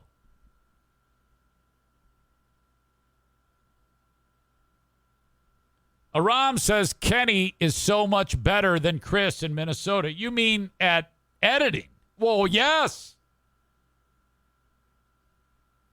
I mean, I think that if I continue to attack him for this horrible habit of his, he might become like the Zaniacs. Hey, Kenny. What's up? Can you believe Chris? Yeah, he's taking the mantle, hasn't he? Oh, my God. I thought you were the worst ever, but I've beaten the shit out of you enough so that we can get some degree of editing out of him. Oh, my God. Oh. Yeah, you gotta do it like Rick. You gotta talk fast and get straight to your point. Yeah, and just don't talk so much. You don't need so many details. And I'm like, holy shit! The look on Adam S's face during I swear to God, I thought he was going to throw himself into a wood chipper. But yeah, for anyone who normally just listens to those later, they should definitely go back through the Patreon link and watch the video. Oh, Jesus. Now, what do you think about him being indignant and like, yeah, you okay? Yeah, I talk too much. He was like hurt by it, wasn't he? I don't know. I think he might have been just playing it up, you know? Okay, I hope he's not hurt. I mean, I don't want him to get hurt. Well, I mean, I kind of do. I kind of want him to get hurt so that he won't do it anymore. Well, if I'm still okay after all the years and everything and all the beat-ups, I think he'll be fine. Yeah, there have been some bad ones with you. Okay. All right. So how's your long-distance friendship going, Kenny? Don't you have a long-distance friendship happening with the very talented Teresa, yes? Yes, it's going good so far. So, yeah. Okay. All good. Got some yoga today? Are you going to do some yoga? Oh, dude, no. Today's a day off. I am so sore today. I really kind of got really into it yesterday during my lunch break and might have overdone it. I don't know, but today, I have a schedule through the app for the DDP yoga, and today is a day off, and I'm really thankful. Okay, buddy. Good luck. Yeah, this is what I needed, man. All right, very good. But hey, I'm on season 2, episode 10 on Breaking Bad now. Dude, you're ripping through it. I forget how many seasons there are. There's 5, but I don't know how many episodes are in each season. The first one was way shorter than I thought. I was actually in the second season before I even realized it. That's because it hadn't yet gained popularity, and then that's what I figured. But yeah, man, once you get started on that, you just can't stop. Oh yeah, it's to me it was the greatest show ever until Saul came around. Oh, yeah. I found out who Saul was last night. I got to... Yeah, his entry is the scene when Badger's getting interrogated by that skinny cop. Yeah. Saul comes so in. Weird. I totally thought that dude was not a cop because he looks so much like a meth head. I like how Saul comes in and refers to him as a sneaky Pete. He goes, "You sneaky Pete, go get a juice box and get out of here." Yeah, that was great. Yeah, I saw that one late last night. All right, really good. Thank you. All right, man. Get out of here. See that? Short, brief, to the point. The pig murderer doesn't do that. The dildo sales lady says the greatest show ever was Friends. Oh, God, come on. You know, I've never seen an episode of that. Never.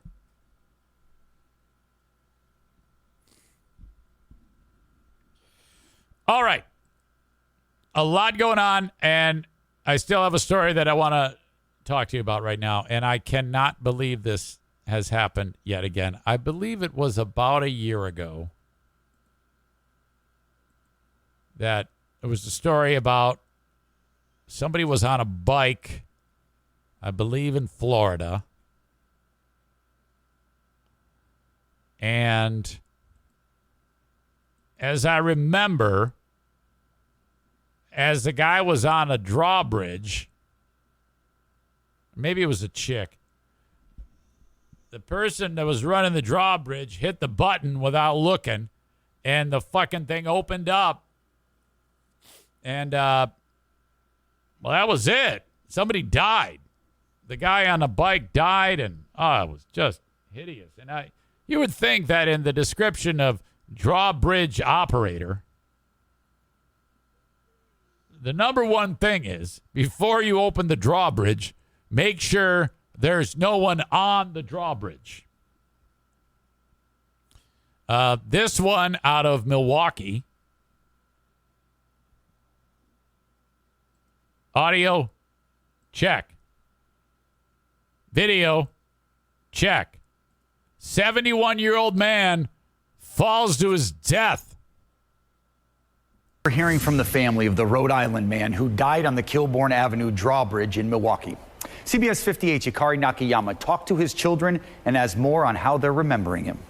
Richard Dujardin's family describe him as a great father and a devout Catholic, actually making his way to church before his untimely death. Oh, no. It's shocking and so sad. I don't think we've fully processed it yet. A family reeling after the sudden loss of father and husband Richard Dujardin. If we had anything that we needed, he was there for us. Oh, dear God. Look at they actually have B-roll of the actual drawbridge. Life suddenly coming to an end while walking across the Kilbourne Street drawbridge on Monday when the bridge opened while he was still on. The Milwaukee County Medical Examiner's report says he fell 70 feet to his death, hanging on to a handrail for 1 to 2 minutes, leaving behind 6 children and 12 grandchildren. Oh, my the Dujardin God. family reminiscing on the time they had with their father. One thing that's always just stands out about him is his devotion to the Catholic faith.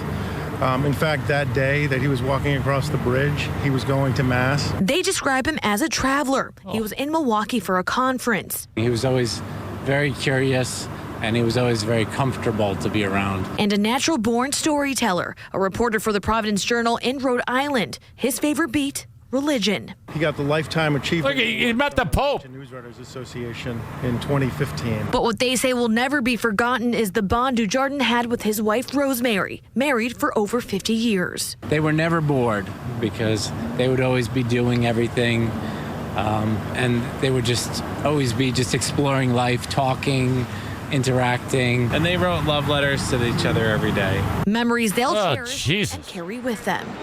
The Dujardins are in the process of planning the funeral, which will take place in Rhode Island. Here in Milwaukee, Yukari Nakayama, CBS 58 News. And Mayor Cavalier Johnson making his first public comments about the fatal accident on the bridge. This is, a heartbreaking story that every person in Milwaukee, their hearts are going out to this man, his wife, and their family. Mayor said he doesn't know all the details of the incident yet and referred some questions to the Department of Public Works. One question he was asked, is the remote operation of the bridge a problem? From my understanding, the way that the city has operated the bridges this way, that's been happening for some time, for years and years and years. I don't know exactly the number of years, but for years and years. And there have not been issues like this in the past. Mayor Johnson also said he would like... Okay, so it's not known if there's a person manning the button. ...to talk to the family of Mr. Dujardin. He did not say whether or not his office has reached out yet. Okay, so I was reading that in this particular story, the dude who died, Adnan says, is he okay? Yeah, you can't drop that joke when it said earlier that he's dead. Okay, you can't do that. How often do I have to review this with you people? It's very simple. That can only be said as a joke when death is not mentioned but is obvious. So if I said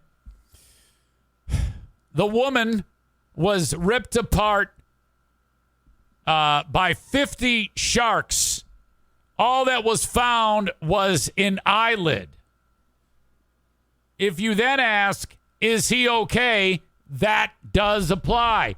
Keep it to your own internal flow chart. You cannot recklessly throw the goddamn joke out like that.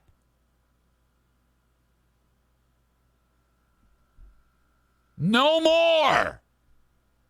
It must be you can only say it when they don't say he died. Enough! You're ruining it.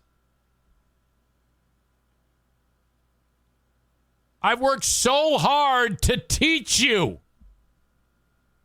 And you keep fucking up the joke.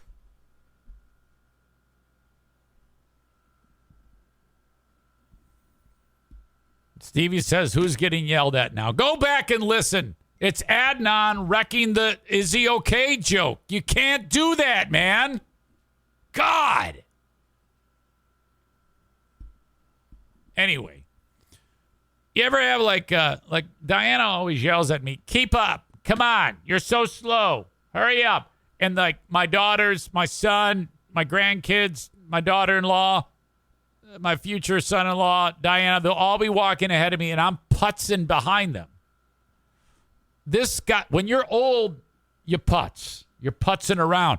And no doubt, I'm surprised, and that's a very, very sad story that we just heard, that we didn't hear one of those family members say, yeah, he was a putzer.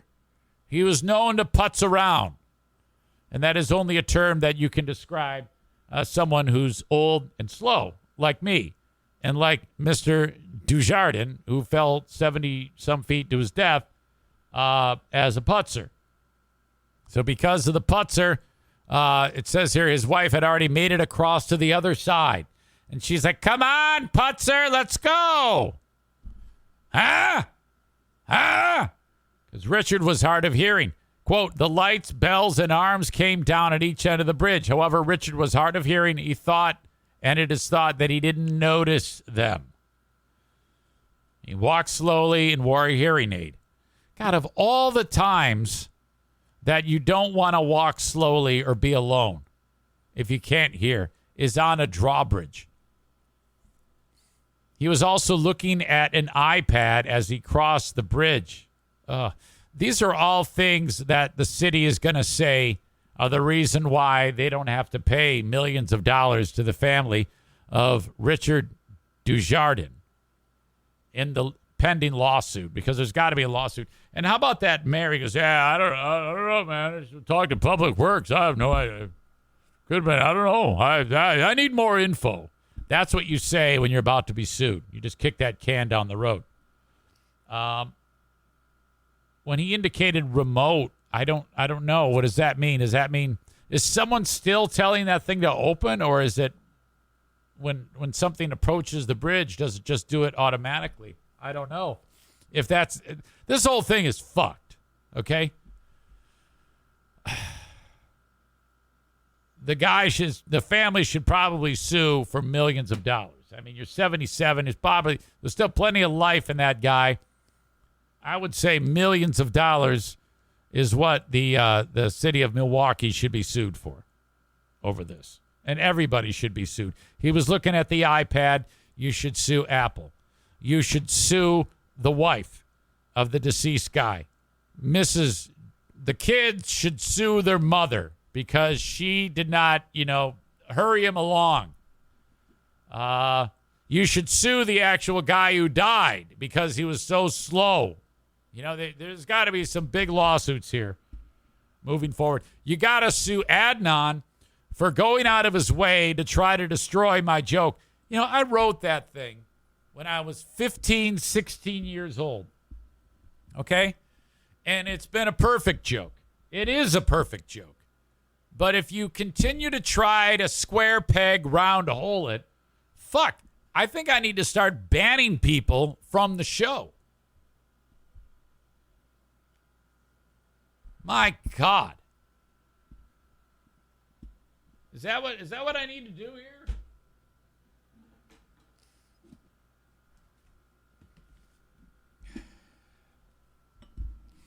All right.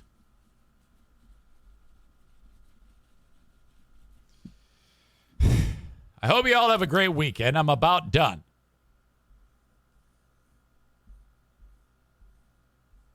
Before we go, as you know, I have to bring you the asshole of the day. By the way, long live Jason Mays. This is the last time he will be the sponsor of the asshole of the day. Now, he and I are still pretty close. He still listens. But he said to me, he goes, I haven't had anybody buy any AMSOIL since May. And I think that a lot of the Zaniacs who left the show, they did buy AMSOIL.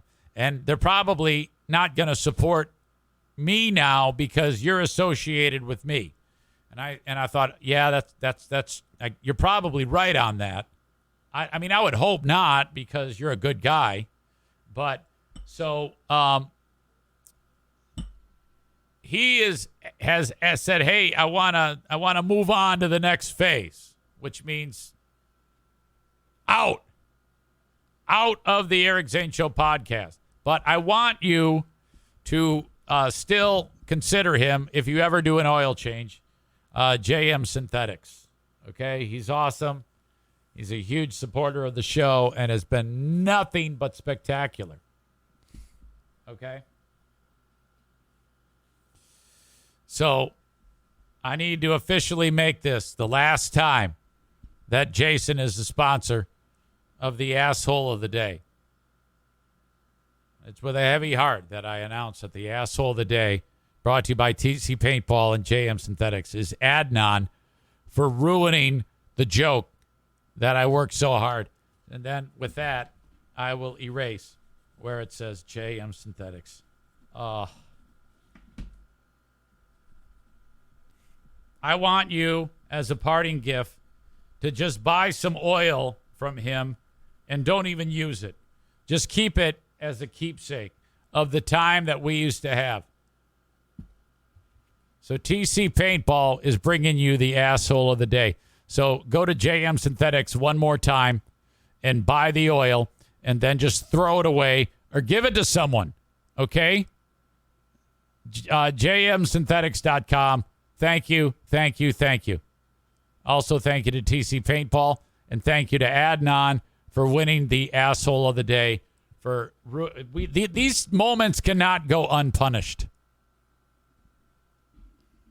Cole says, I use that joke all the time. It always kills when done right. Correct. And you must be smart about it. You got to do all those things that I just instructed you that you have to do. Don't try to be a Kyler, because Kyler does that shit too. He throws it out there at ridiculous times when it doesn't make any sense. It's got to be right. And if even one variable is off, it's going to be terrible.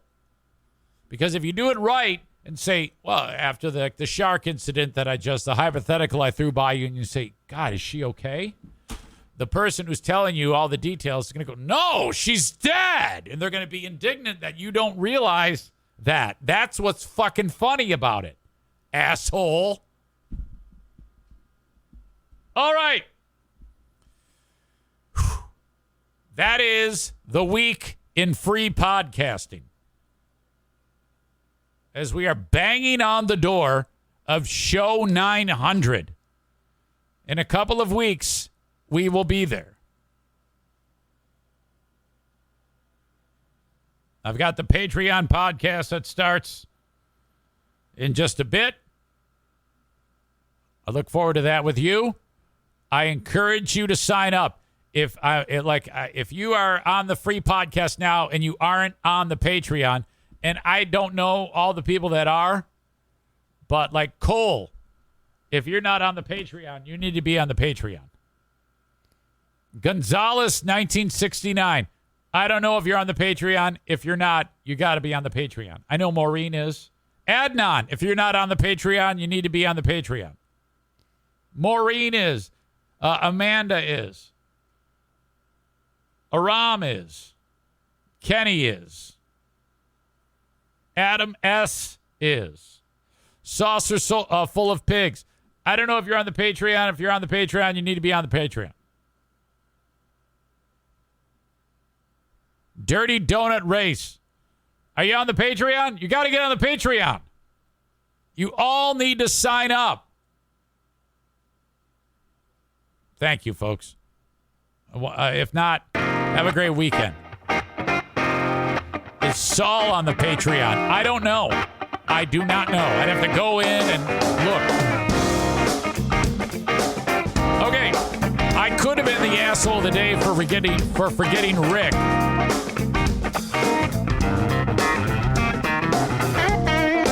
Savage Sack Lunch. If you're not on the Patreon, you need to sign up for the Patreon. I need you there. Saucer Full of Pigs says, I'm on my way to sign up. Thanks, guys. Roger, you have a good weekend, too. Talk to you, folks. Take care. Bye-bye.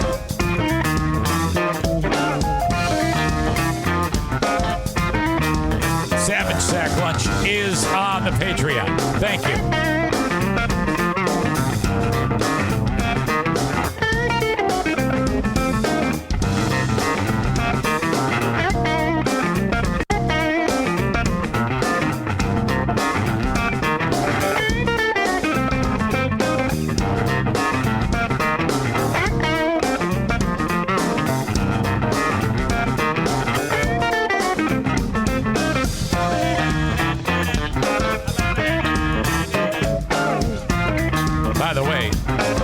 About to send you over to Riff Tracks. These are the creators of Mystery Science Theater 3000. And they do the same thing on Riff Tracks as they used to do on Mystery Science Theater 3000. Play shitty movies and make fun of them. Right at my alley. I love that. So that's my go-to show that I rate. In 25 seconds, I'll send you over there.